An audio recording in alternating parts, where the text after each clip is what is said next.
For 50 years, AMP has been a leader in supplying quality products and tooling.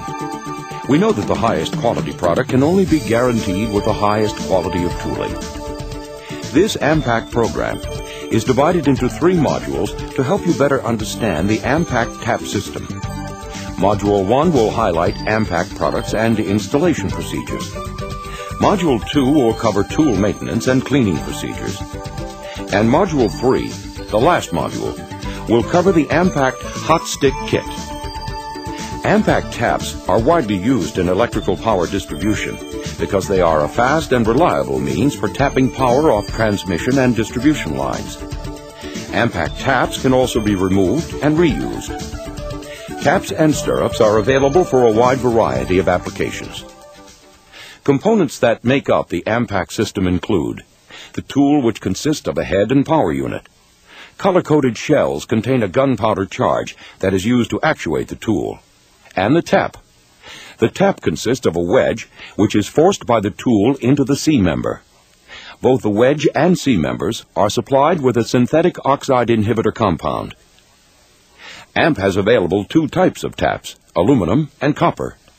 The aluminum tap is used to connect aluminum to aluminum, aluminum to copper, and copper to copper wires. The copper wire applications are restricted to above ground and non-hostile environments only. The copper tap can be used on copper wires and in direct buried or overhead applications. Both types are available to cover a wide range of wire sizes. The aluminum taps can be used on various types of wires, including AAC, AAAC, and ACSR. Listed on the back of the C-member is the correct color-coded shell to be used. Listed on the tapered wedge are the various wire sizes to accommodate the large variety of wire combinations. The large wire groove is also coded. Markings are printed to be read up and down the column, not diagonally. Taps are packaged in color-coded bags to correspond to the color-coded marking on the tap. The Type 2 tap is an improved version of the small red-coated tap because there is a lesser chance of the wedge being cocked in the C-member during application. There is also a uniform positioning notch for the tool, which allows the C-member to be located in the blue notch, eliminating the need for a red platform. Type 2 taps use a white-coated shell rather than a red-coated shell, even though they have the same wire range. The Ampact stirrup assembly consists of a wedge and a tin-plated copper bail affixed to a C-member. Bail sizes available include number 2, 1/0, 2/0, and 4/0. The Ampact application tool consists of 2 components, the head and power unit. 2 types of heads are available, small and large. The small head is used to apply small red-coated taps and medium blue-coated taps, as well as the copper and Type 2 taps. The large head is used to apply the large yellow-coated taps. Both heads are interchangeable with the power unit. However, they are not available separately. On the small head, there are 2 positioning notches to position the tap for firing. The bottom notch, color-coded red, uses red-coated taps. The top notch, color-coded blue, uses blue and white-coated taps. Upon firing, the wedge is driven into the lance, creating a locking feature on the completed tap. On the large tool head, there is only 1 positioning notch.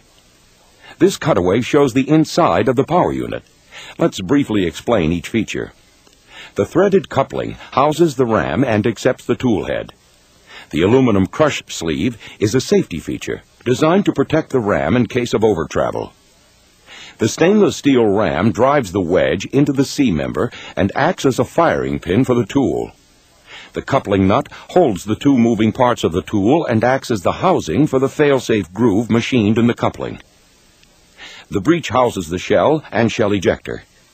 The ejector sleeve is used to eject the spent shell from the breech. The breech cap assembly is threaded onto the rear of the power unit and contains the gas release knob and piercer pin. The gas release knob contains the release path for the gas. The piercer pin pierces the shell wall, providing a path for the gas to escape. The last feature is the anti-bind washer, which prevents the seizure of the gas release knob. This cutaway shows the power unit with the shell in place. Notice how the ram fits inside the shell and is isolated from the primer by the safety prongs on the gas check. The Ampact tap system uses 4 color-coded shells, each containing a different powder charge. The red, or smallest shell, is used to apply red-coated taps and is used to remove red, white, and blue-coated taps. The white shell is used to apply Type 2 and copper taps, but should not be used for removal. The blue or medium shell is used to apply blue-coated taps and also to remove yellow-coated taps.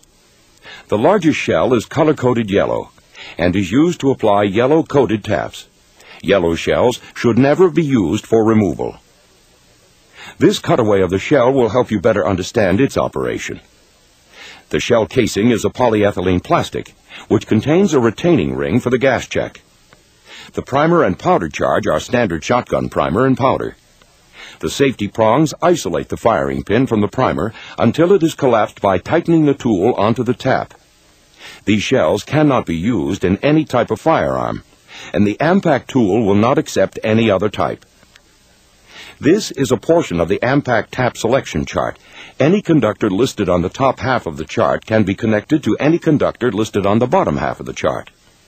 The chart is read vertically.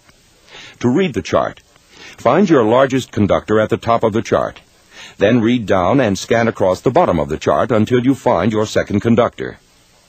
Before we review installation procedures, remember that the use of Ampact taps may result in exposure to energized power lines. All applicable safety precautions must be followed. Before installing an Ampact tap, thoroughly clean the wires by an approved cleaning method. After the wire is clean, place the tap wire into the bottom groove of the C-member. Then place the C-member on the through wire. This method prevents placing your body in a possible series path. The back of the C-member should now be facing the installer. Insert the wedge with the large wire groove, identified by a letter or number, aligned with the large wire. Finger tighten and tap the wedge into the C-member to seat it. The tap should now be self-supporting. This illustration shows the incorrect method of installing a tap on an energized line. The method shown is unsafe because it places the installer in a series path. To load the tool, select the proper shell for the application. Remove the breech cap from the tool, making sure the ram is retracted into the power unit. Insert the shell, keeping your fingers and thumb clear of the tool. Always load the tool in the vertical position.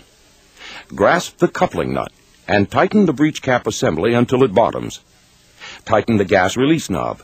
This prevents gas leakage and allows the piercer pin to penetrate the base of the shell. After loading the tool, check the following 3 points before positioning the tool onto the connector. 1. Make sure that the ram is retracted. If not, remove the shell and repeat the loading procedures. 2. Make sure that the breech cap is tightened. And 3. Make sure that the gas release knob is tight. After checking these points, the tool can be positioned on the tap. To position the tap in the tool, the C-member must be located in the correct positioning notch with the open side facing the tool head. Turn the coupling nut until the power unit is seated firmly against the wedge. When applying red-coated taps, the auxiliary platform must be used. Blue-coated taps do not require a platform. Type 2 taps are color-coded white and do not require the auxiliary platform. The C-member is positioned in the blue notch of the tool head. If the tool is correctly positioned on the tap, it should be self-supporting. Before firing the tool, check the following points. 1. Make sure that the connector is properly positioned in the tool. 2. Make sure that the power unit is firmly seated against the wedge. 3. The breech cap must be tightened. And 4. Check that the gas release knob is tight. After checking all these points, the tool is now ready for firing. Although the tool is self-supporting, you can steady it by holding the breech cap assembly. The tool is fired by striking the gas release knob with a sharp blow from a hammer.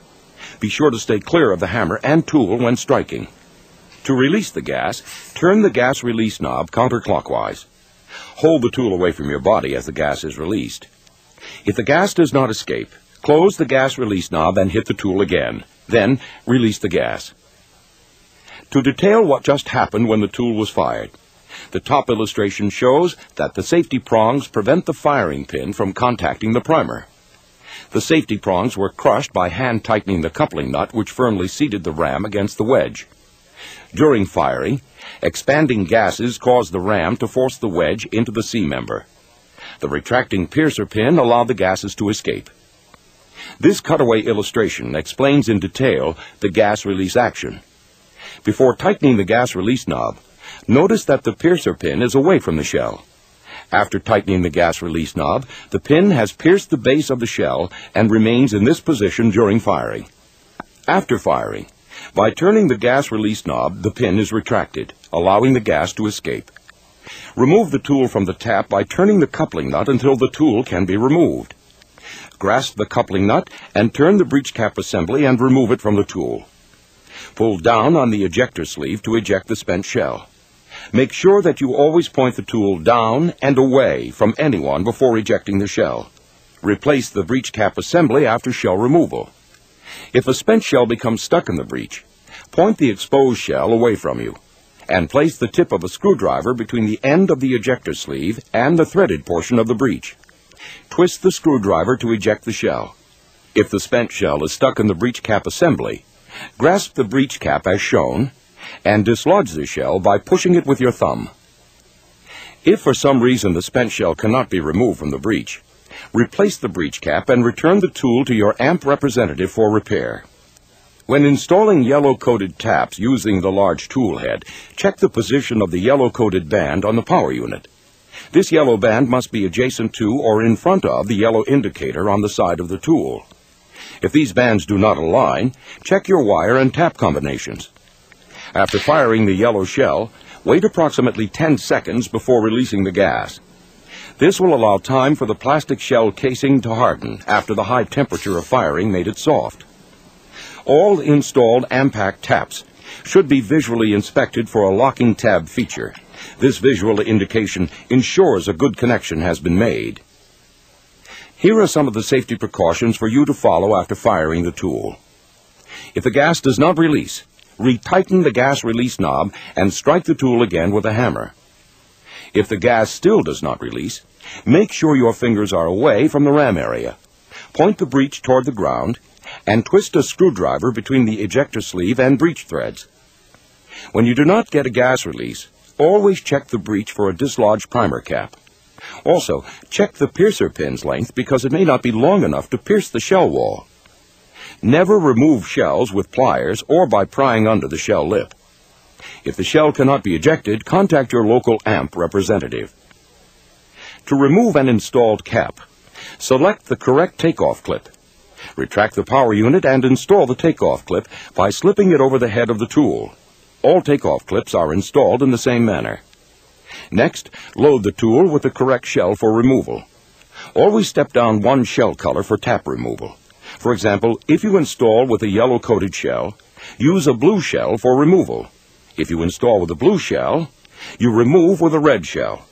If you install with a red shell, you must use a red shell for removal because it is the smallest. Never use a yellow shell for removal because the charge is too powerful. Once the clip is positioned and the tool loaded, position the tool with the open side of the C-member facing away from the platform. Tighten the power unit so it fits snug against the pusher block on the takeoff clip. The shoulder of the takeoff clip must butt against the C-member. The tool is now ready for firing. Strike the breech cap with a hammer. Turn the gas release knob to vent the gas. Then, turn the coupling nut on the power unit to remove the tool from the connector. Remove the tap from the line to complete tap removal. Notice that the conductor is not damaged by either installation or removal of Ampact taps. This completes Module 1 of the Ampact Tap System Training Program. For additional information on the Ampact Tap System application and tooling, refer to the AMP Customer Manual CM 2106.